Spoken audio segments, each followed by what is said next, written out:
Хүн бүхэн өөрийн айдастай. Юугаарч дутуугүй эр зоригтой эр хүнч өчүүхэн хулганаас айжил байдаг.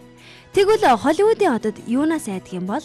Холливуудын од Никол Кидман толинд харахаас айдаг бол Карибын тэнгисийн дээрэмчин Жонни Депп шавжнаас айдаг юм байна. Мөн Холливуудын сайхан залуучуудын нэг Жастин Тимберлейк могоо, акул, шавж бас хинт ч хайрлуулахгүй өгөхөөс айдаг гинэ. Тэгвэл Оросын урлагийн ертөнцийн амьд домог болсон Алла Пугачева өндрөөс айдаг юм байна. Харин хүүхэд багчуудын үзэг зуртай хүүхэлдэйн киног үндэслэгч Walt Disney өгөхөөс өгтлээ айдаг байжээ. Жүжигчин Том Крузийн хувьд халзар нь цагаан хил ам хүрнэ гэхээс үсээ унтлаа айдаг гэжээ. Алдарт Роберт Де Ниро шүдний эмчит үзүүлэхээс айдаг бол найруулагч Стивен Спилберг хүүхэд Левт хүмүүстэй харилцахаасаа маш их айдаг гинэ. Алдарт Мадонна нүүрэндээ өрчлөөс тогтно гэхээс ухаангүй болтлоо айдаг бол аимшигын зохиолын хаан Стивен Кинг хүмүүсээс битүү орон зай шавж харанхуй ирэмдэг болохоос айдаг гинэ.